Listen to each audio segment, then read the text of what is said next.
Hello, friends. Uncle Marv here with another episode of the IT Business Podcast. Today is Wednesday, November 15th, the week after IT Nation in Orlando, Florida, which is where I was at last week. So we are going to do a little bit of a recap of that. And of course, we're going to get to a segment that you all have been waiting for. Probably some vendors are watching for the very first time to see if they get mentioned in the best swag segment. I have a special guest that should be showing up later tonight, and we'll get to him. I won't announce him yet because don't want to jinx it.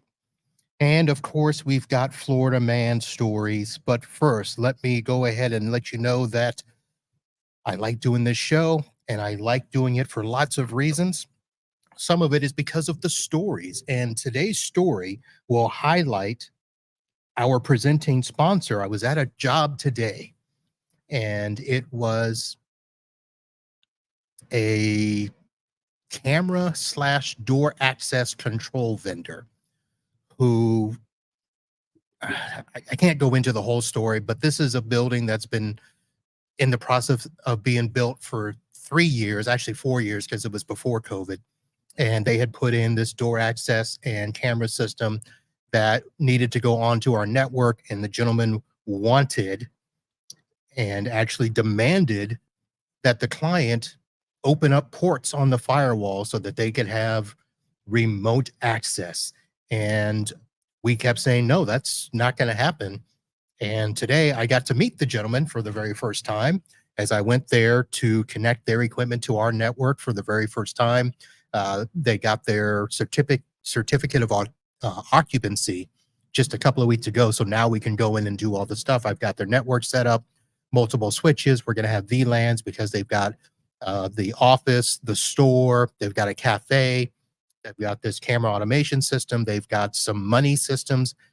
It's a whole setup here, and it's a not-for-profit. So it's not like, they've got money to spend. So we've been doing this stuff for them. So I met the vendor on site, and he immediately started with, well, you've got to do this and open the ports. And I said, no, we don't open ports. And I had two things in my pocket to say to him. And the first thing was the executive director of this not-for-profit had a situation in their last organization where they had breached. They got a ransomware attack and apparently did not have good backups. They didn't have a system in place. So she was in a panic. She's like, no, we can't allow anything. And so we had been putting them on this path of cybersecurity. So, we're doing all this stuff. We've got Threat Locker installed. Ding. We have locked them down. They're using TrueGrid. Ding. For remote access. And I told this gentleman, we are not opening ports. And I told him why. And the first reason was the executive director was just paranoid. The second reason is that they had gotten a grant this past year, which allowed for them to do some major upgrades to their network. So we had done that, but one of the stipulations was that the upgrade was going to include cybersecurity. And so I told him that, and he still did not want to relent. And I said, you have two options.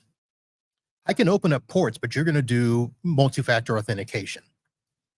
And it's going to be to a machine on our system that we control, blah, blah, blah. Or they can choose another vendor. So after about 2 minutes of hemming and hawing, he said, okay, we'll do that. So we set up a workstation for him. He installed his stuff. They're going to install a splash top for them to do remote access. We're still going to have our RMM and stuff on board. But once we got past that, we were there for 2 hours because installing software was slow and stuff. He actually was pretty cordial, pretty excited. And he was all about telling me this tool that he got. And he had gone on Amazon and purchased for $65 this little tester that would go out and test PoE over Ethernet cables. And he needed that because, they install cameras, they do PoE from their switches, and a lot of times they run into cable issues, even though they run the cables. And he was all excited about telling me about this tool. Well, for those of you that know me, know that I carry around a bag of tools from NetAlly. And so I pulled out my Etherscope and showed him what my tool could do. And he's like, oh, I guess that's more than $65. I said, yes, it is. And of course, we spent about 15 minutes going through the Net Ally tool. All that to say, folks, that the presenting sponsor for this show is Net Ally. They are a wonderful supporter, and they have, now listen, they're going to be the Cadillac of network testing tools. They are expensive, but they do the deed. They do everything from, just no, they're not certifiers for cable, but they will test cables. They will test network connectivity. They will test PoE. The new Cyberscope will actually go out and test for open ports. There's a lot of stuff that the Etherscope can do. So that was my story for our presenting sponsor today. We'll get to some other sponsors tonight, but I do want to mention one quick thing. And this actually ties into IT Nation. So normally I have a mug that I sip from, and many of you have asked, what am I drinking a lot of times? And usually it's some sort of mixed concoction with, warm water and pineapple and stuff to keep my throat from getting scratchy during the show. So I do have that tonight in this mug, but I have in this mug tonight, which I normally do not do, is I have coffee in this mug. And I'm doing this for two reasons. One, first, let me take a sip so that you know that I am drinking. One is to say that in the very near future, even though I've been holding up Uncle Marv's IT Business podcast mug up here, there will be a future sponsor that will be having this mug logo installed. So I want to get you guys used to that, where you will start seeing some stuff there. The second reason is CyberQP provided me with this coffee that it was at the conference. Now, technically, this is not swag, but they treated it as such. And normally I don't eat anything handed out in a swag bag, whether it's candy, the little mints sometimes are good. But Cynthia Schreiner with CyberQP, we were chatting around, and she, reached back and said, hey, why don't you take one of these? So she gave me this packet of coffee. So I said, well, at least I need to try it. Not my usual brand here. This is 100% Colombian gourmet coffee. So not my usual flavor, but I'm trying it tonight. I just wanted to give a shout out to Cynthia Cyber CQ or Cyber QP, and just do a little vendor stuff tonight here. And what is this? This is some Yahoo on here. We're gonna have to ban somebody from posting in the chat here. All right, so let me go ahead and say in the chat, I've got a couple of people there. Tom, actually, this Tom is a friend from college, good old Palm Beach Atlantic. Thank you for hanging out, Tom. Hello, Katie. And yes, if you notice the shirt, I normally don't wear vendor shirts, but tonight I am wearing the Thread shirt because Thread is the 2023 PitchIT contest winner, and they won the $70,000. So I'm wearing their shirt. That is the front side of it. A very simple logo there, Thread. And Tom Wyatt puts in there, I bet you that shirt is made of a bunch of threads. Yes, it is.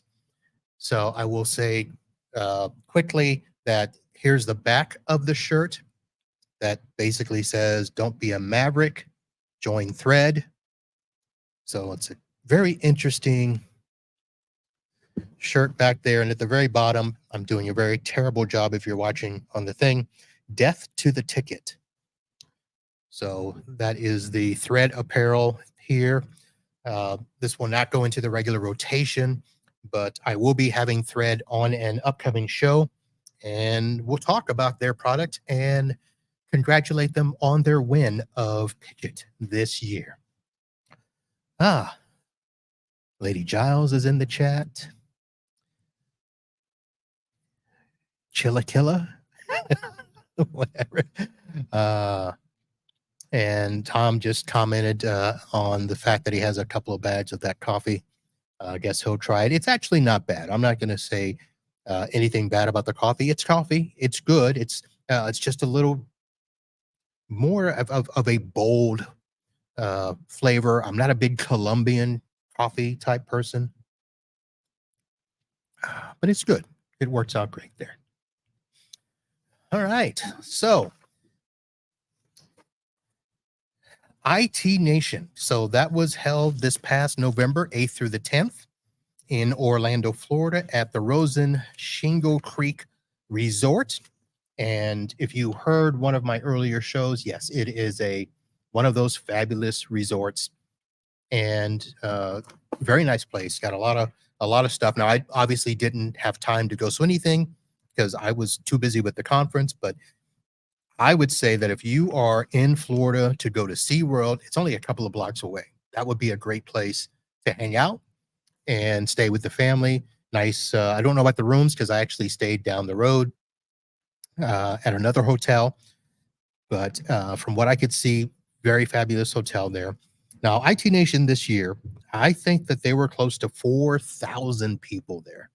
So it was one of your bigger conferences, tons of presentations, tons of breakouts. So I think if it's something where you are an IT professional, especially a managed service provider, technology solution provider, and you need to get a taste of the channel and you want to see the vendors in this channel, there were, I believe, over 150 vendors in the hall. That's where you want to go. You want to go to an event like this. It started out on Wednesday. Jason McGee, the chief executive officer, started out with a mini keynote and really hammered home probably this concept that we're going to hear a lot about called hyper automation. And it's one of the concepts that's been gaining steam around the industry, basically combining AI, machine learning, something called RPA, which I wasn't quite sure about when I heard it, but when I looked it up, it's robotic process automation. So combining all of those things, those three things together, is basically going to make a lot of our tools much more complex, much more smooth running. Now, I didn't get a whole lot of information on this. I did have an interview with Jake Varghese. If you go back to podcast number 574, I interviewed him and he did talk about their platform called Azio. And that is, in their opinion, the platform for integrating all of their tools and allowing for other vendors to tie into the platform and integrate. So there's going to be a lot of things coming down the road. They had a lot of announcements, all based around this. And that's something you're just going to hear about. I know that when I looked it up, Gartner, excuse me, has identified hyperautomation as one of the top 10 strategic technology trends. And it is considered a powerful disruptive business advantage that helps organizations tap into their operational data to identify and automate more business and IT processes. So that is something that is really going to be probably big. I'm going to have to get some people from ConnectWise on the show. I am not a ConnectWise user, so let me just throw that out there. Full disclosure, probably something to look at if I decide to make a change. I've looked at a bunch of platforms out there. Unfortunately, you know me, guys. I don't like to change. If stuff works, I'm not changing. It's bottom line. I don't. It's not about the price, but it is about being more effective. It's about providing a better experience for my clients. And if that's what's going to happen, it's going to happen. So no slight to any of the other programs out there. I think there are some other great platforms out there. Datto RMM was good. Datto Autotask was good. Synchro is making a whole bunch of changes and making their platform better. I did look at them earlier this year. It was you know, I couldn't make it. I could not pull the trigger. I wanted to, but I couldn't. Um, so I think there's going to be some stuff there. So we'll see where things are next year with that. So IT Nation, let me tell you, the other thing I would say about that is they had some great events around IT Nation. Of course, they had Ezra Ray Hart at the block party there. They had a keynote speaker that I think was fantastic. Jesse Cole, who is the founder of Fans First Entertainment and the owner of a baseball organization called the Savannah Bananas. Now, of course, that is not a professional baseball team. It's not even a minor league baseball team. If some of you are old enough to remember the Harlem Globetrotters, there was another professional softball team that traveled the country and they played games against local teams, and it was for entertainment. Well, that's what the Savannah Bananas are. And Jesse basically has built this. He is the proud inventor of Banana Ball, which is considered to be the fastest and most entertaining game of baseball. And it has a bunch of little tweaks into it. Like there's a 2-hour limit, no walks, no bunting, no stepping out of the batter's box. If fans catch a foul ball, you're out. So a lot of things that are different from traditional baseball, but apparently this is a fantastic family experience that if you want to go and see entertainment in a baseball setting, this would be the place. So Savannah Bananas, of course, Savannah is in Georgia. So I don't see that here, but I have family in Georgia, so we may have to find a way to make a trip up there. And but he gave a great keynote there.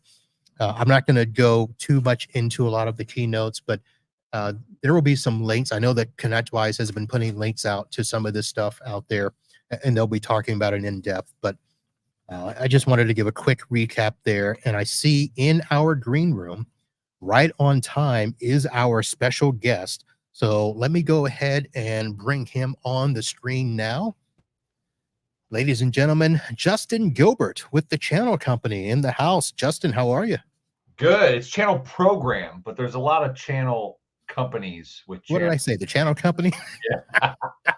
That's all right. Joel likes a bit of Joel has got Channel Pro, and then we got Channel Company, where Dana just left there. So yeah, there's too many channels. Yeah, channel this, channel that, blah blah blah. So Channel Program.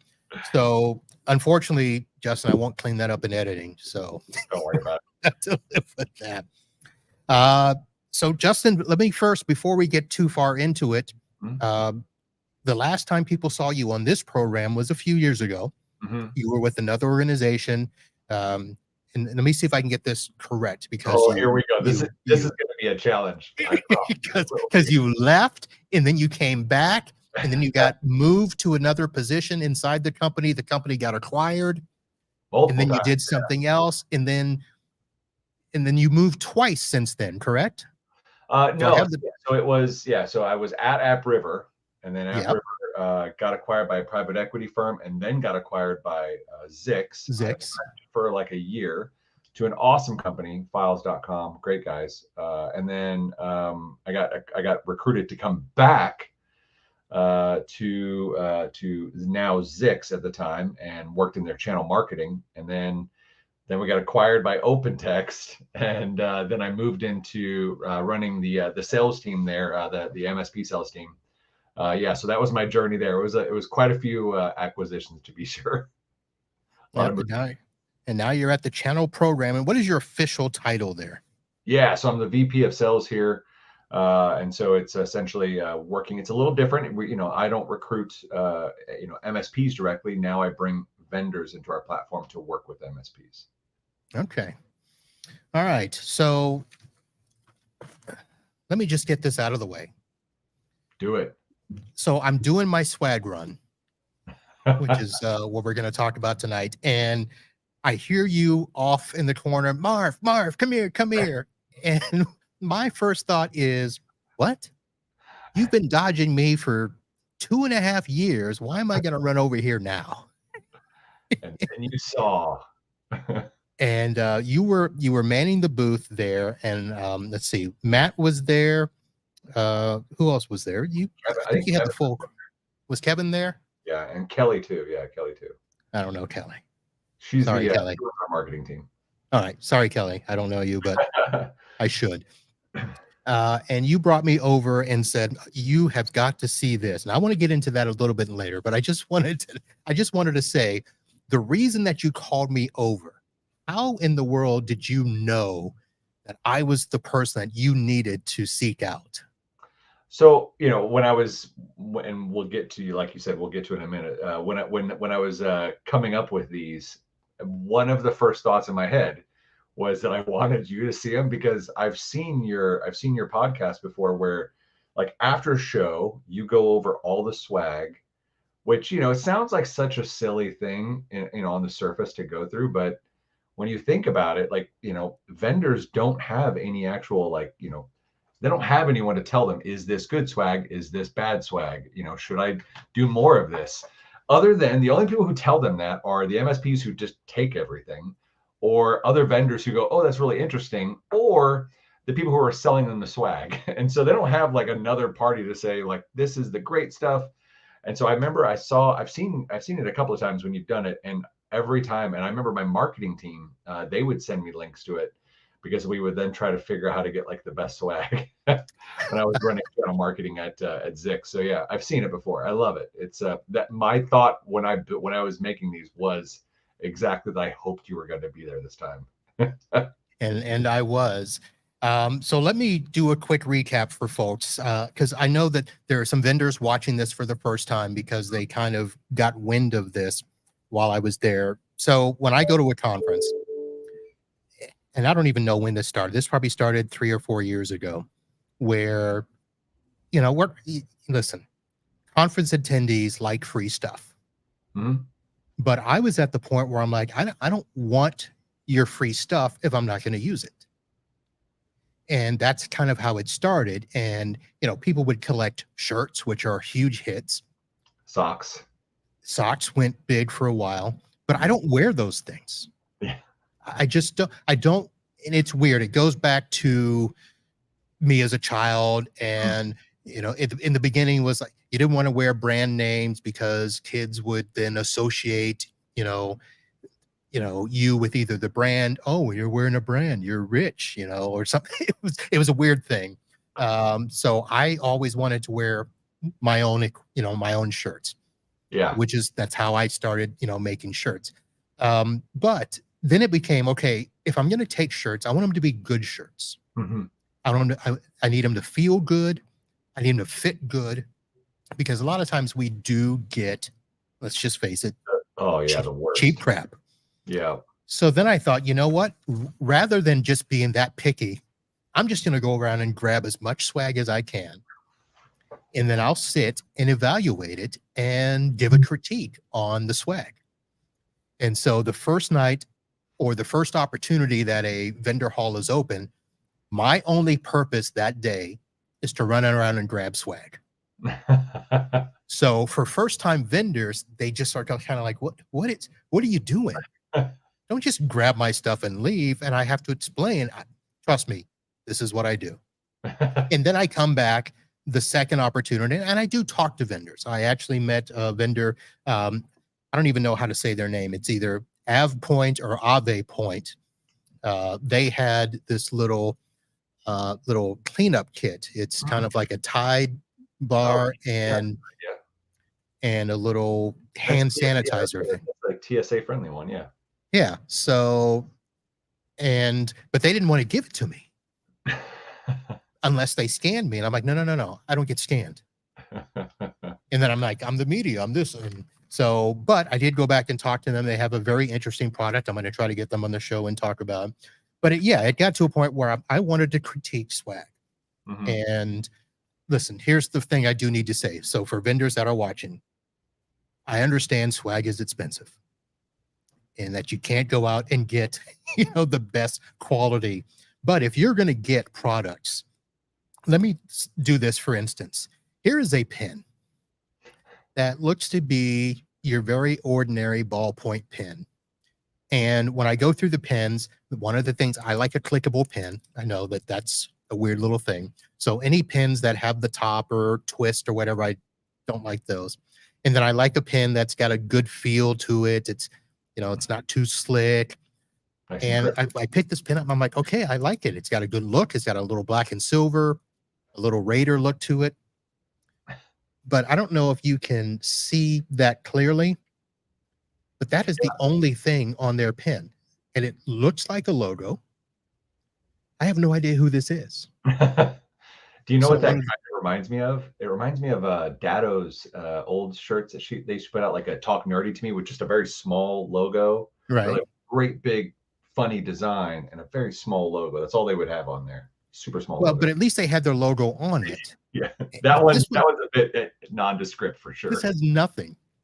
So the first thing I want to say is, unless your swag is absolutely memorable to where they know who you are, you got to have your name on it. So we've got to know who you are. And then sometimes they go super unique. This is Big Leaf. Yes, and they literally for a while. They literally made a pen out of a twig. Yeah. And I thought, all right, well, I mean, it's novelty, memorable and novelty, but not something I'm going to use. Now here, let me get my glasses because I can't read it. This is, a Vast. So this is a thumb drive that is actually in the shape of a thumb.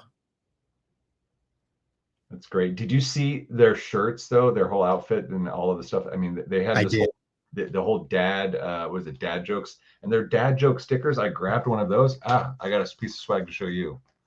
So I grabbed one of the stickers from Avast. I keep all my dad jokes in a database, and since I'm a fan of dad jokes, gotta love that one.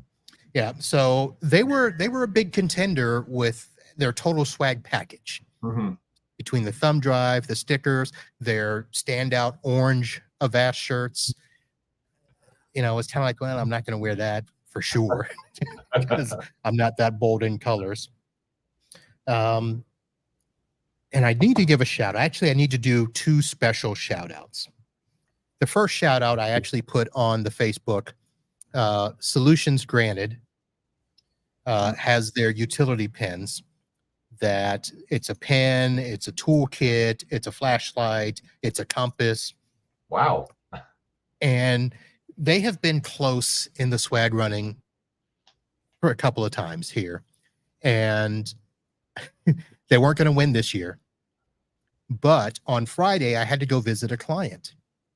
And I did not expect to be doing any work at this client, but I had to take apart a PC.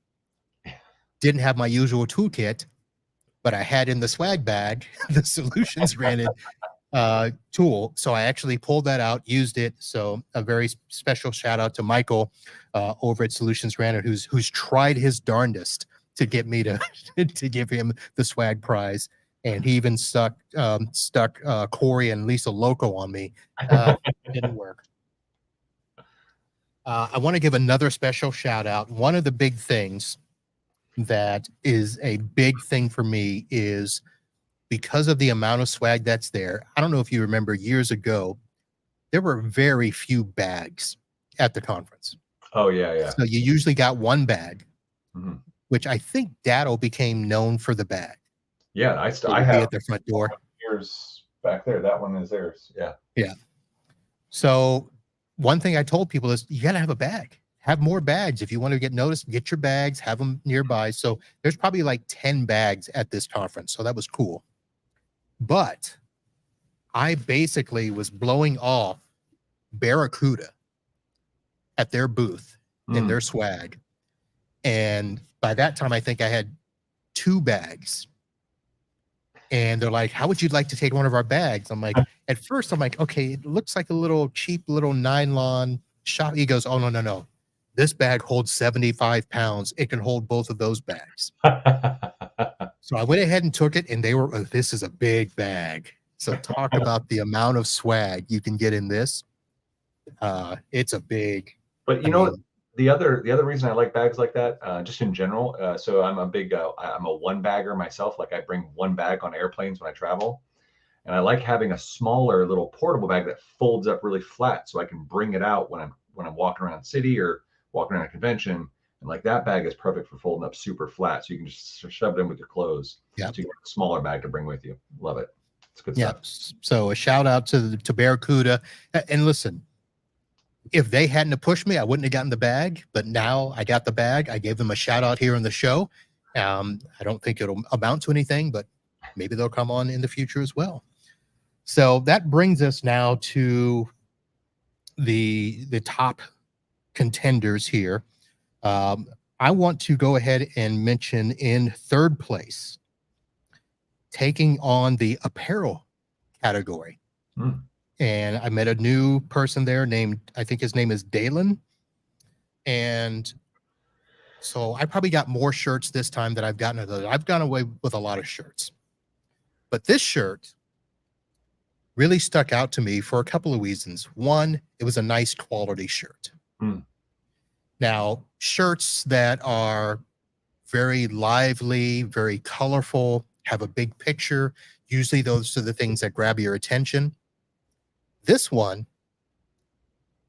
it's a very subtle shirt, one that you could wear and people aren't really going to, question you too much, and they're not going to stare and, what's that duck or whatever on it. It's just it looks like a little sports logo. Yeah. But they do have their logo on the sleeve. Yay, trend. Yeah, Lamont and Therese were there. Oh yeah, the whole crew was there at Trend Micro this time. Yeah. And now this is a shirt I would wear. So normally I don't even get my size in shirts. I'm like, just give me a shirt. I don't care. Because they're going to hang in the rafters. You're going to see all the, but this one, I actually got two. So this will be one of the very first vendor shirts that you will see me wear out in public. So Trend is the winner of the apparel. Nice. Part of that. Now, drinkware is a category that is tough to do because they're bulky. And if you do a mug, there's a chance it'll break, especially if you have to throw it in your luggage or whatever. But I like drinkware. I like displaying mugs everywhere. This one, they win just because of the quality. You see a lot of mugs. You see a lot of travel mugs. They'll have the cheap plastic top. They'll have the silver stainless steel inside.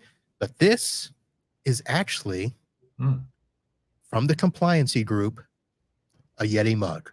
Oh, nice. Now, again, I know that swag is expensive. And I know that you just don't walk up and grab this as a freebie for anything. But I need to say thank you to the Compliancy Group for giving me this. I don't know if they did it because of the swag contest, but I like this mug. So congrats. It's your your true Yeti mug with the magnetic top. Good quality seal, good product there. I will do a secondary shout out. Fort Mesa was probably going to be the winner until I saw the Compliancy mug, but so long there. And now we get to the grand prize, best swag. And I started out when I introduced you telling everybody that you were calling me over. That I had to see this. Now, I'm going to hold this up, and it's going to need some explanation. So this is part 1, and this is part 2. So if you're watching the screen there, this is I'm going to go ahead and say handcrafted something with the channel program logo on it. So if you just look at this, on the face value, maybe not good swag. But can you tell us the story behind this product? So, we don't sell to MSPs, right? MSPs join our platform for free, but they fill out something called our Navistack, which is our vendor management platform. And to attract them into doing so, to try to get them to come in, I used to, at OpenText, I used to give away bottles of whiskey as like a way to start conversations with partners. It was kind of what I became known for a while. And I wanted to do something similar here. I'm really big into woodworking. I've built lots of things. I built a house at one point. And so I wanted to do the same thing. And so I actually built these whiskey smokers. That a lot of it is just dimensioning lumber and a lot of design on the computer. And then I send it over to my CNC machine, and then lots and lots of sanding. But essentially, the way these work is you sit that on top, that wooden that walnut piece right there. You sit that on top of a glass, a mug. Fort Mesas would work fine. You sit it on top of there, nice, perfect. And then you put those oak shavings that I had right there. Those oak shavings go right inside there. You use a torch to light it, and it will smoke your whiskey. The idea is that the oak that they actually age whiskey in, it gives it that extra bit of oak flavor right before you drink it. And those oak shavings actually come from timbers that were used inside of sleeper cars in trains. So they're upcycled for the appropriate use, which is smoking. Interesting. So now, again, I said at first glance, I'm like, not something I would use, but we have a ton of whiskey drinkers in the channel. We talked bourbon. You can do this with bourbon. I'm assuming with other liquids as well, but the whole concept is fantastic. And the fact that handcrafted. Yeah. So for the some of the feedback, actually, you just said it right there. There's plenty of people who don't drink whiskey, and so we're working on some ideas for something else handcrafted next time for those who don't drink whiskey, because I want to win it. I want to win this multiple times. Okay. And I know that I did ask you while I was at the show in terms of getting the logo ingrained there. I asked if you used the Glowforge, which is not what you used.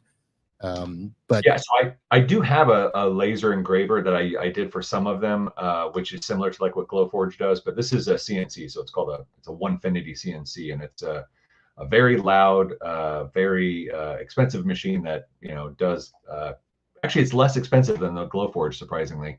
But yeah, Glowforge is quite expensive, but it basically carves it all as long as you send out the instructions correctly. All right. So I got to ask, how many did you end up making? I made about 65 of them. Our goal was to get MSPs to come in, add to their stacks right on the spot, and they did. Those normally go, I think, for about $35 to $40 a pop. And so, like you said before, swag's expensive. It sure is.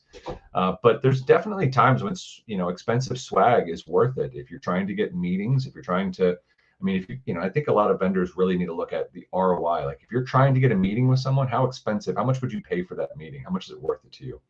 And the other thing I used to look for when I used to buy swag was anything to get someone to stop and talk to you in the booth. And those do really well at getting people to stop and talk to you in the booth. That is true. It did get my attention. And just to let people know, I shouted you down for sure. Yeah. So the channel program, basically a vendor platform, the homepage destination for every MSP. Let's see, product reviews. Peer-to-peer based product reviews. So it's the only place in the MSP community where MSPs can go and review their vendors, and the feedback they give to those vendors helps other MSPs find their next vendor they want to work with. We also have the largest industry event calendar for MSPs, where it has more events than anything else, so MSPs can keep up to date on what's going on in the space. And then lastly is our vendor management platform for MSPs. We launched that in August, and so far We've had MSPs have added over 10,000 products to that platform in just 3.5 months, and it allows those MSPs to see, their entire vendor stack all in one place and find out places where they might need to make adjustments. All right. So I just put the link up in the show notes, and let me throw it in the chat here, the channelprogram.com. So go check them out and find out what other people think about your vendors in the channel. So nice. And go check out those other vendors who got nominated for swag. I mean, Fort Mesa, Trend Micro, they're awesome. Love those guys. Yep. Oh, and Avast. Love those guys. All right. All right, Justin, I know I'd asked you only to hang out for a few minutes. You want to hang out some more? Sure. I'm always happy to. Let me ask you this. How familiar with the show are you? Because I know that you said people have sent you links for the swag stuff, but well, it was mostly for that because at the time I was in channel marketing, and so I was responsible for picking swag and budgets. That was the biggest thing I was most familiar with. All right. Are you familiar with the Florida Man segment? Well, I mean, I'm familiar with Florida Man in general since I am from Florida for sure. So yeah, very familiar with Florida Man in general. Is this the part where you have to guess if it's a Florida Man or something else? Now that's another show. They do the guessing. I don't guess. So my concept is Florida Man or random question. So the concept was for people that were not in Florida, that they would come up with a similar story from their town or city or state that they thought would beat out a Florida Man story. Since you're from Florida, I can't necessarily ask you in that way. So I could ask you one of two things. Do you have a Florida Man story that you would like to share, or would you like to answer a random question? We'll do random question because I'm pretty sure most of my Florida Man stories have already made the news since I live here. Okay. All right, so let's pull up a random question here. Let me get to my random question generator. And these are pretty good questions. So let's go to, I don't want to do that one. Let's pull up another one here.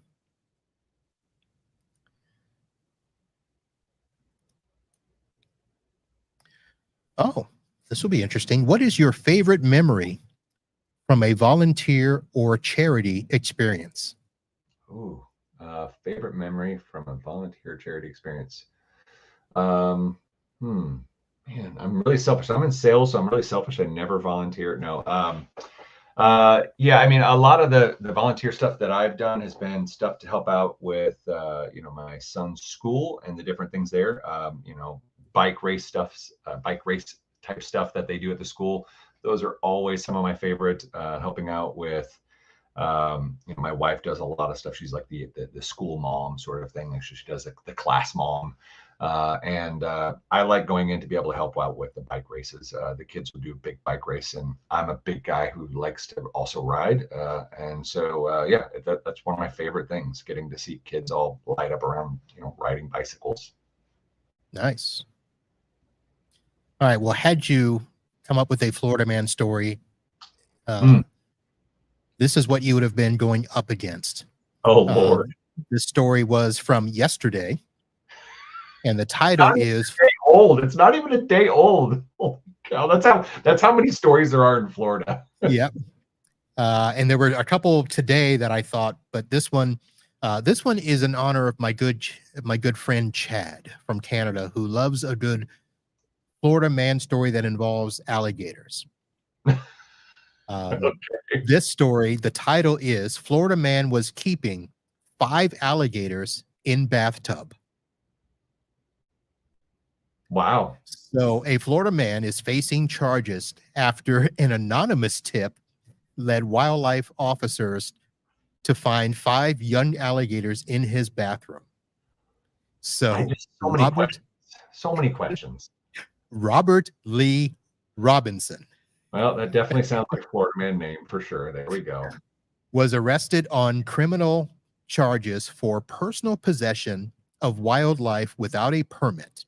So that's the first thing I want to address is for people that don't live here who think that alligators are just free to pick up and have as pets. No, they are not. So the reptiles appeared to just be over a foot long and were being kept in the bathroom. And it's not clear how long he had them. But he admitted to investigators that he caught the gators in a pond at a park near his home in St. Cloud, which is about 25 miles south of Orlando. So many questions, like so many questions I have. Yes. So I don't have a deep dive into that, but we're going to have to find it. So here's the actual under Florida state law.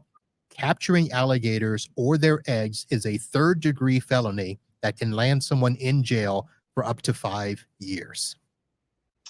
So I can't beat it, but I can give you an interesting story. So on Friday, after the IT Nation event, I was driving back from Orlando. I was driving back. I live in the Pensacola area.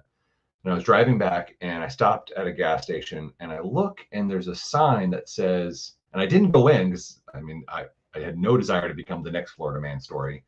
And I look and there's a sign that says baby alligators. Like that's a thing that at their for sale. Like that, but that's what in my mind I'm like, okay, but is this for sale? Is this to pet? Is this to have an experience? Is this like a mini zoo inside of a gas station? There's so many questions I have. And then the next thought in my mind was, only in Florida would this actually be a thing? Like it's not like, I live in Pensacola. There's no alligators, around every corner here. As much as you would think there is with alligators in all of our stories. But yeah, so that's a thing at a gas station you can get here. Yeah, sure is. Oh man. So Justin, thank you for alligator. What was that?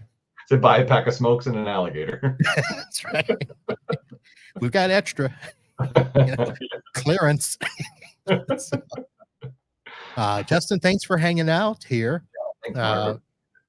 Before we go, I should probably mention some of the other sponsors that I did at the beginning of the show. Of course, our presenting sponsor, NetAlly, our live show sponsor, Computers Done Right, and a supporting sponsor, Instant House Call. Those, of course, are on our website and in every show notes. Click on their sites and thank them for being a sponsor and supporter of the show here. Now, I started off with a recap of IT Nation. Now, did you go to any of the sessions, any breakouts or anything like that while you were there, or were you just in the vendor hall the whole time? I honestly was in meetings.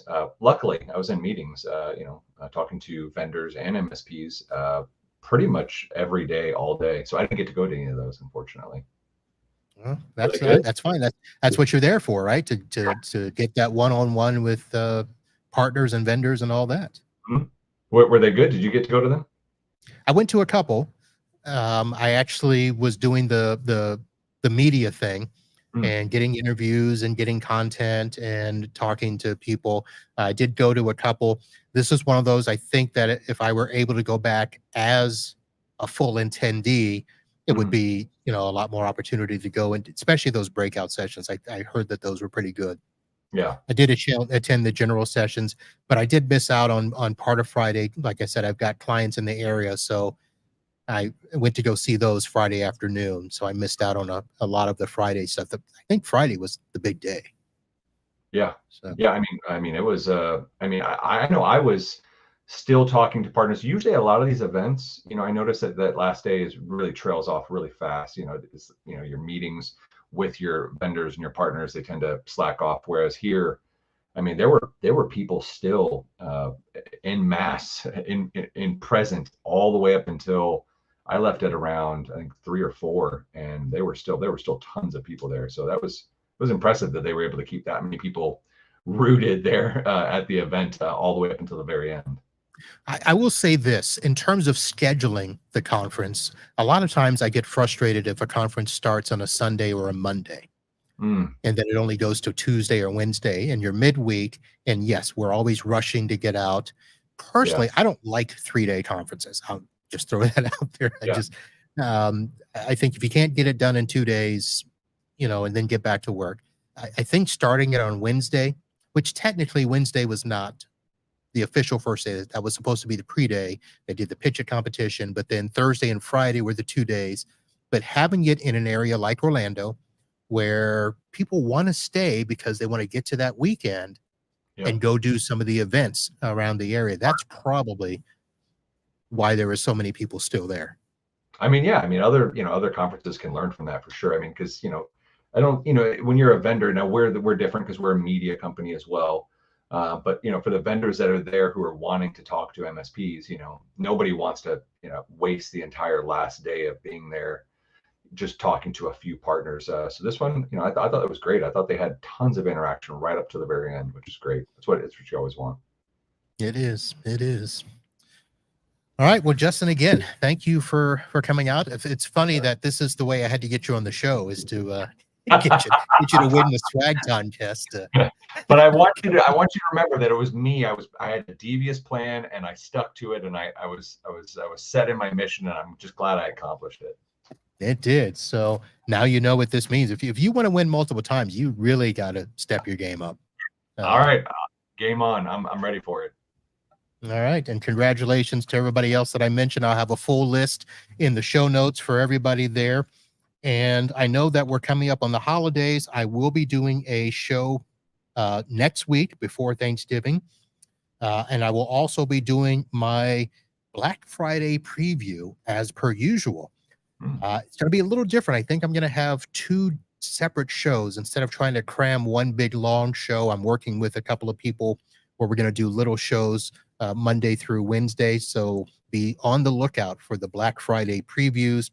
We're going to deep dive into some things that you can get. Hopefully you'll use the Amazon link and support the show.